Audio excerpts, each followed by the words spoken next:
Hey guys, this is Alan, and with me is Nate. We are part of the Woods Disc, and you are watching the Stony Creek Blue drone footage flyover.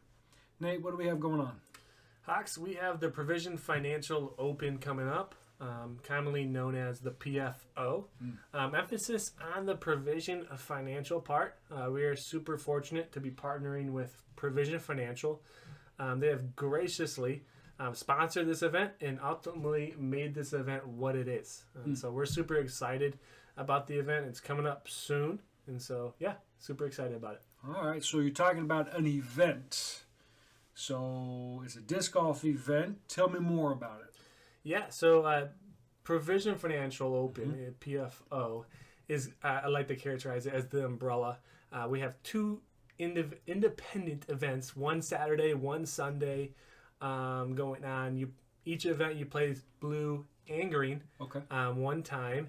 And so it's a shotgun start, your traditional 2-round event each day. Okay. And so, yeah, we're super excited for that. All right. So you're telling me then 2 different events, assuming I am able to qualify for a particular division on one of these days, I can play in both?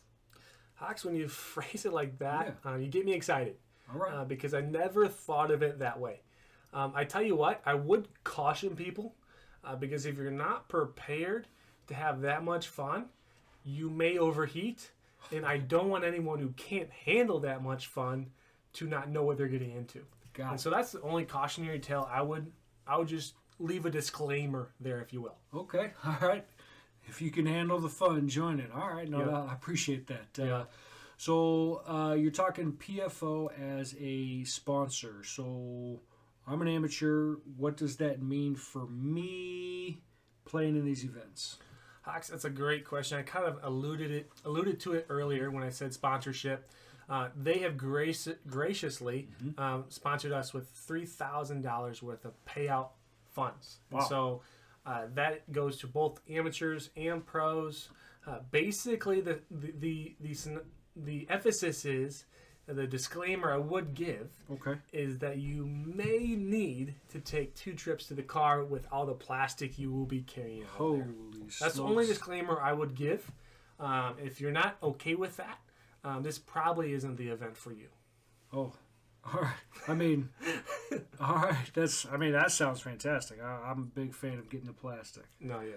Okay, well, good. So what's going on here, Nate? Tell me about hole number 1. Hole 1 gets you on the course, 420. It's one that most players within the AM4, AM3 range don't quite have the power to get to, so they're getting to the right around this left side. And then pitching up for their par. They'll often find themselves taking that approach shot for granted and kind of fluffing it. And so you kind of want to give yourself a putt and give yourself a birdie opportunity. Hawks, tell me about hole 2. Hole number 2, as the drone's flying here, it is a long guy and it is a straight guy.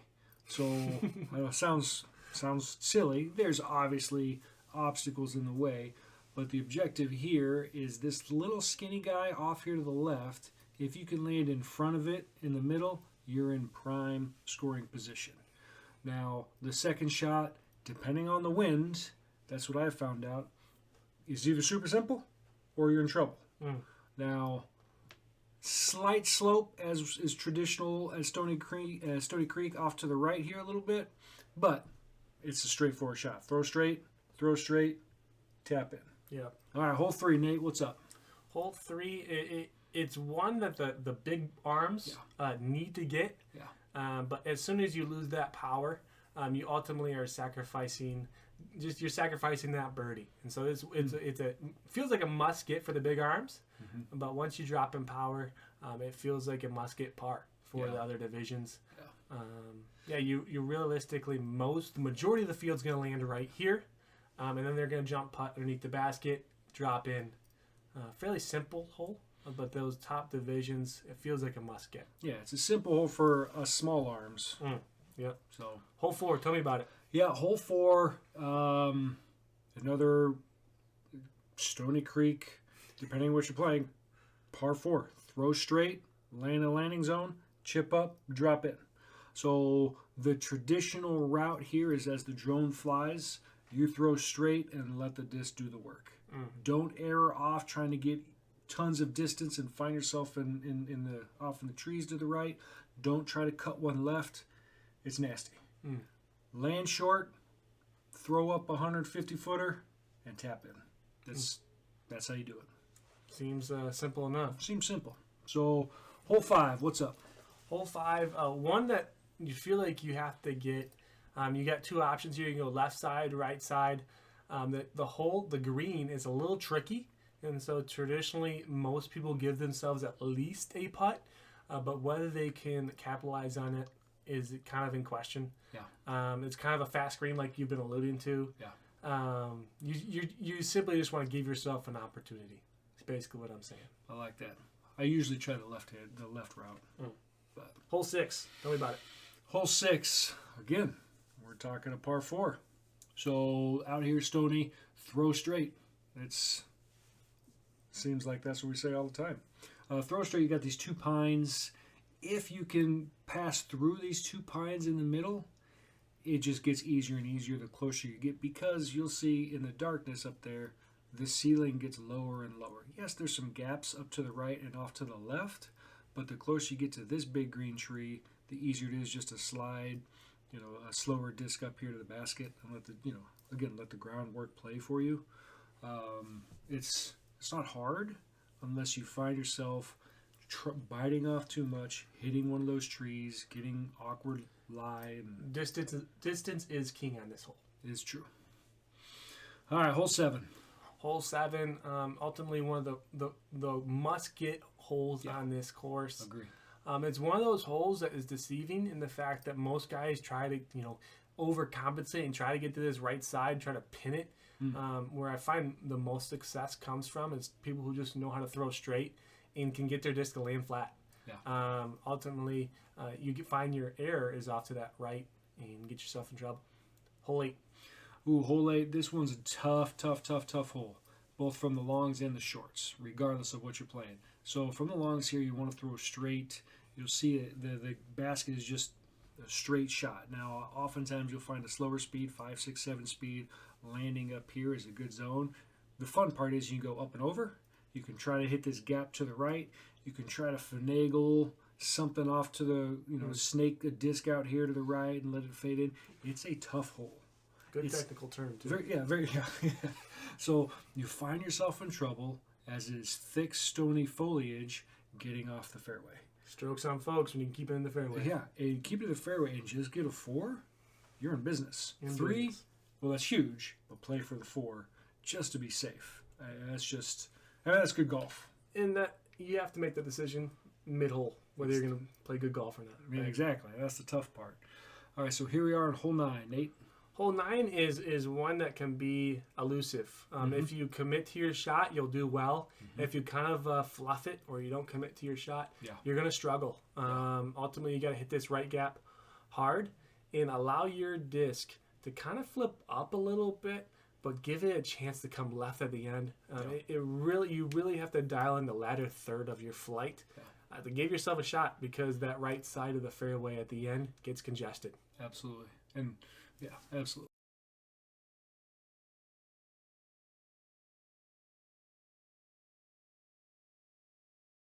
Hole 10, tell me about it.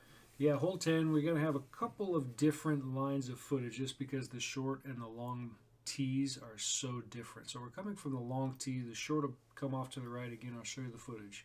So this tree that we're looking at right now, straight ahead, comes up fast.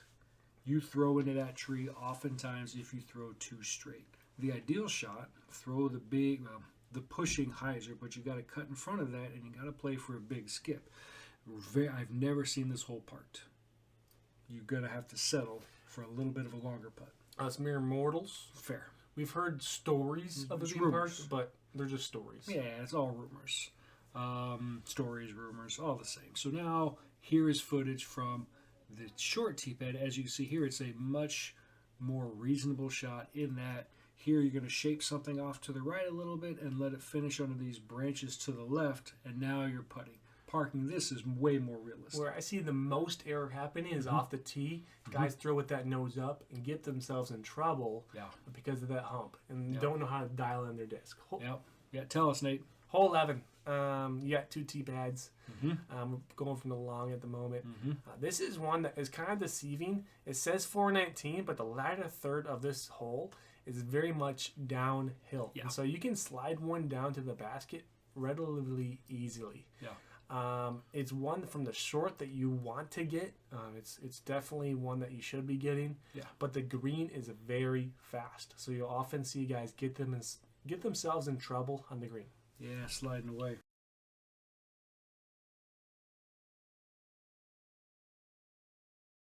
Hole 12. Hole 12, another hole with a long and a short. We're flying from the longs here. It's a long hole. It's a long and skinny hole.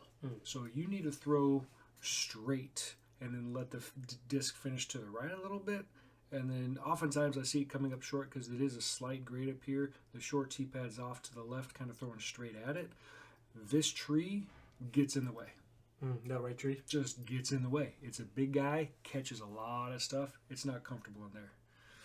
So, 13, something wild with this one. 13, we are putting an island on this hole just to make things a little spicy, a little interesting. The island will actually, so if you look at the island, the basket will be pushed into the back end of the island. So that OB line will come out around that backside. And so that's one thing to keep in mind. It'll be a generous island, but it just gives you something to think about on the tee. I like that. I like that. Hole 14. It's a tough one. This is the only, in my opinion, hope. Throw and hope.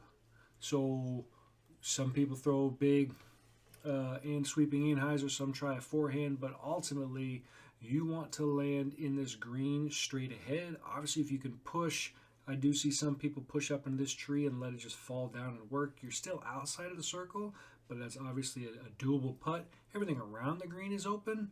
It's just accessing it is a very difficult thing to do. All right, 15.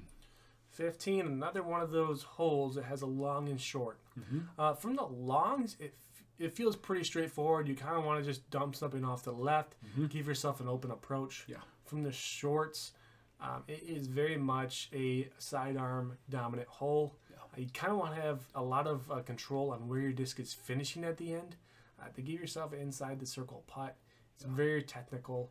But yeah, it's very straightforward from the longs. It's one that the big arms are going to want to get. You don't want to leave this one out there. No, it's just a simple 4. Yep, simple 4. So a simple birdie, simple 3. Yep. Okay. Hole 16. Tell us about Hawks. Yeah, hole 16. Another one of the throw straight and let it finish to the right holes. Seems to be very technical. I love it. There are some big arms to try to throw off to the right, but I have not seen much success there. So where's the error typically at? Oftentimes you're going to err off to the left, which is safe. You got some long grass over there, but then it's just a simple pitch up, drop in 3. Completely acceptable if you don't have the distance to get a 2. Gotcha. So, all right, what's going on in 17? 17 is another one of those holes where you have to have the control on your disc on the latter half of the flight. Very much a fast green. If you can hit this gap right here, you should have an option for a putt. But ultimately, you're going to have a long putt if you don't have control. So if you can slide your disc up here, give yourself an inside the 20-foot putt, you're ideal.